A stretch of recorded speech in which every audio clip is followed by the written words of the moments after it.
नमस्कार मंडळी. आजच्या व्हिडिओमध्ये आपण उपवासासाठी संपूर्ण जेवणाची रेसिपी पाहणार आहोत. तर यामध्ये आपण राजगिरा बटाटा पुरी, उपवासाची बटाट्याची भाजी, शेंगदाणे खोबऱ्याची ओली चटणी ह्या रेसिप्या बघणार आहोत. एकाच व्हिडिओमध्ये 3 सोप्या, चविष्ट आणि झटपट रेसिपी. आषाढी एकादशी असो, श्रावण महिना असो, महाशिवरात्री असो, नवरात्री असो किंवा कोणत्याही उपवासासाठी ह्या रेसिपी अगदी परफेक्ट आहे. येणाऱ्या आषाढी एकादशीला ह्या रेसिपी एकदा करून पहा. घरातील प्रत्येकाला नक्की आवडतील. चला तर मग व्हिडिओला सुरुवात करूया. तर सर्वप्रथम आपण अर्धी वाटी शेंगदाणे घेतलेली आहे आणि ते आता मस्त भाजून घेत आहोत. शेंगदाणे मस्त खमंग कुरकुरीत भाजून घ्यायचे आहे, त्यामुळे चटणीला मस्त स्वाद येणार आहे. त्यानंतर आता आपण बटाटे घेतलेले आहे, ते स्वच्छ धुवून काढायचे आहे आणि त्याची साल काढून घ्यायची आहे. तर बटाट्याची साल काढून झालेली आहे. एक कुकर घ्यायचा आणि कुकरमध्ये थोडंसं पाव वाटी पाणी टाकायचं आणि बटाटे उकळायला ठेवायचे.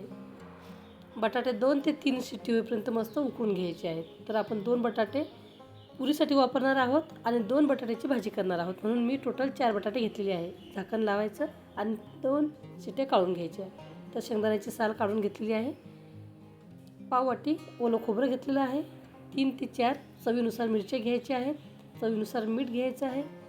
अर्धा चमचा जिरे आणि अर्धा चमचा साखर घ्यायची की नाही ते ऑप्शनल आहे, परंतु चटणी मस्त गोड लागते. आता सर्व साहित्य आपल्याला मिक्सरच्या भांड्यामध्ये टाकायचं आहे. यामध्ये आपण 3 चमचे दही घेणार आहोत. तर दही असलं तर घ्यायचं, नाही घेतलं तरी चटणी चवीला खूप मस्त लागते. माझ्याकडे दही असल्यामुळे मी 3 चमचे दही घेत आहे. आवश्यकतेनुसार पाणी टाकायचं आणि चटणी मस्त बारीक करून घ्यायची.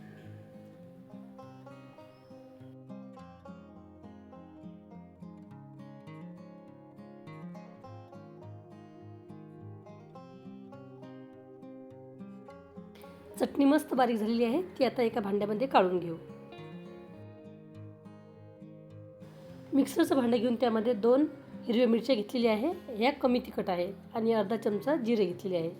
तर आता जाडसर हे मिश्रण आपण करून घेऊ. बटाटे थंड झालेत. बटाटे आता खिसणीवरती किसून घ्यायचे किंवा स्मॅश करून घ्यायचे. पुऱ्या तयार करण्यासाठी तुम्ही उपवासाचं कुठलंही पीठ वापरू शकता, जसं की भगर, शिंगाड्याचं पीठ किंवा रताळ्याचं पीठही मिळते, तेही वापरू शकता. आज आपण राजगिऱ्याचं पीठ घेऊन हे पुऱ्या करणार आहोत. चवीनुसार यामध्ये उपवासाचं मीठ टाकायचं आहे आणि यामध्ये जेवढं पीठ मावेल तेवढं पीठ टाकायचं आहे. यामध्ये तुम्ही पाणी फक्त एखादा 2 चमचा किंवा मिक्सरचं भांडं धुवून पाणी टाकू शकता. आता व्यवस्थित याचा उंडा तयार करायचा आहे. ज्याप्रमाणे आपण रेग्युलर पुऱ्यासाठी पीठ मळून घेतो त्याचप्रमाणे आपल्याला हे पीठ तयार करायचं आहे. तर व्यवस्थित पीठ मळून घ्यायचं. पीठ मस्त मळून झालेलं आहे. तर आता हे 5-1 मिनटं आपण रेस्ट करायला ठेवू.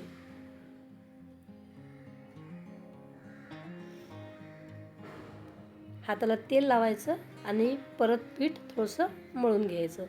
त्यानंतर याचे छोटे छोटे गोळे करायचे, कारण आपण याच्या पुऱ्या तयार करत आहोत. तर ज्याप्रमाणे आपण पुऱ्या तयार करतो त्याला उंडे तयार करतो तसे उंडे तयार करायचे आहेत आणि व्हिडिओत दाखवल्याप्रमाणे पुऱ्या लाटायच्या आहेत. लाटायचे नाही, ह्या फक्त तुम्ही हाताने दाबूनही पुऱ्या करू शकता, कारण पीठ अतिशय मऊ आहे आणि झटपट आपण हाताने दाबूनही ह्या पुऱ्या तयार करू शकतो. तर पुऱ्या कशा तयार करायच्या हे मी आपल्याला व्हिडिओत दाखवणार आहे. एक प्लास्टिकची पिशवी घ्यायची, त्याला थोडंसं तेल लावायचं.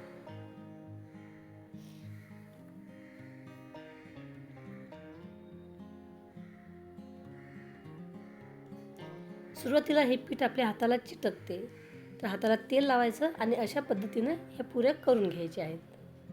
फक्त पुऱ्याच नाही तर तुम्ही याचं थालीपीठही तयार करू शकता. तर बघा, जर तुम्हाला तेलकट खायचं नसेल तर अशा पद्धतीने तुम्ही ह्या पोळ्या किंवा थालीपीठ तयार करू शकता आणि कमी तेलावरती मस्त भाजून घेऊ शकता. तर तुम्हाला पुऱ्या खायच्या आहे किंवा पराठे खायचे आहे, थालीपीठ खायचं आहे, त्यानुसार तुम्ही या रेसिपीचं पुरी किंवा थालीपीठ तयार करू शकता. आता आपण बटाट्याची भाजी तयार करू. फोडणीला तेल घ्यायचं आहे, 1 पळी त्यामध्ये जिरे टाकायचं आहे. जर तुम्ही उपवासाला कढीपत्ता खात असाल तर याच्यामध्ये कढीपत्ता टाकायचा आहे. जर हिंग तुम्ही खात असाल तर हिंग पण टाकायचं आहे, कारण प्रत्येक भागामध्ये उपवासाला वेगवेगळे पदार्थ केले जातात, खाल्ले जातात. काही काही साहित्य काही भागात चालत नाही किंवा काही भागामध्ये ते हमखास खाल्ले जाते. तर बघा, आता मी फक्त मिरची, जिरे आणि कढीपत्ता फोडणीला घेतलेला आहे आणि यातील काही फोडणी मी आपल्या चटणीवर टाकणार आहे.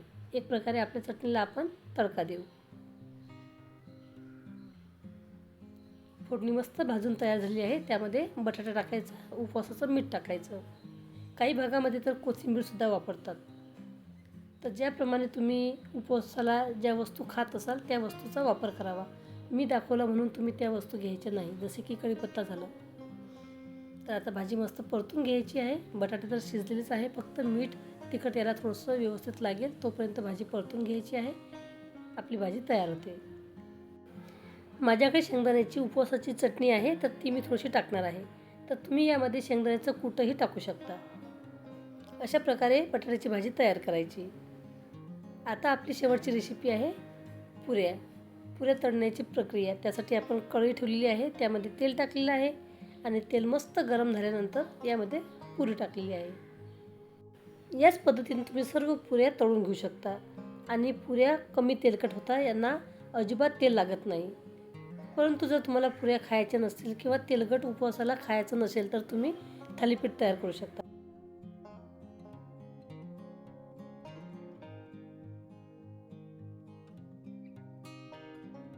पुरी मस्त तळून झालेली आहे, तर ती आता आपण काढून घेऊ. अशाच प्रकारच्या नवनवीन पारंपरिक हेल्दी आणि टेस्टी रेसिपी आपल्या चॅनलवरती मी नेहमी अपलोड करत असते. तर आपण जर हेल्दी आणि टेस्टी रेसिपी तुम्ही शोधत असाल तर अवश्य माझ्या चॅनलला भेट द्या. जर तुम्ही माझ्या चॅनलवरती नवीन असाल तर चॅनलला सबस्क्राईब करा. बाजूला घंटीचं बटन असते, त्याच्यावरही क्लिक करा, जेणेकरून जेही व्हिडिओ मी अपलोड करेल त्याची माहिती म्हणजेच नोटिफिकेशन तुमच्या मोबाईलवरती लगेच येईल आणि माझे येणारे पुढील व्हिडिओ तुम्ही न मिस करता सहज बघू शकाल. तर बघा, पुऱ्या मस्त तळून तयार होत आहे. अतिशय खमंग, कुरकुरीत आणि कमी तेलकट या पुऱ्या तयार होतात.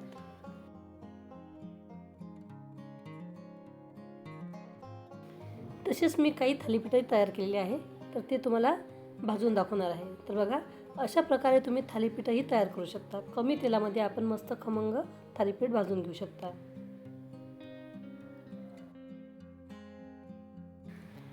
तर तुम्हाला थालीपीठ तयार करायचं आहे किंवा पुऱ्या तयार करायची आहे तर ती आवड तुमची आहे. तर एका साईडला आपल्या पुऱ्या तळून झालेल्या आहे, बटाट्याची भाजी तयार आहे आणि चटणी तयार आहे. तर आता आपण ताट वाढायला घेऊ. सर्वप्रथम आपण पुरी घेतलेली आहे, त्यानंतर बटाट्याची भाजी घेतलेली आहे आणि आता चटणी घेणार आहोत. रेसिपी आवडली तर या आषाढी एकादशीला अवश्य ही रेसिपी करून बघा आणि खाऊन बघा आणि त्यानंतर मला कमेंट करायला विसरू नका. तर सोबत तुम्ही एखादी मिरची घेऊ शकता. तर बघा, पुऱ्या अतिशय खुसखुशीत झाल्या आहे आणि कमी तेलकट झालेली आहे. सहज तुटतात म्हणून पुऱ्या मस्त खुसखुशीत आहे आणि कमी तेलकट आहे.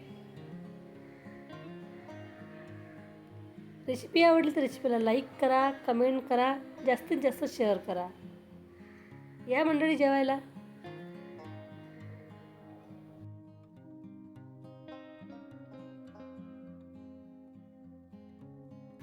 व्हिडिओ बघितल्याबद्दल धन्यवाद मंडळी.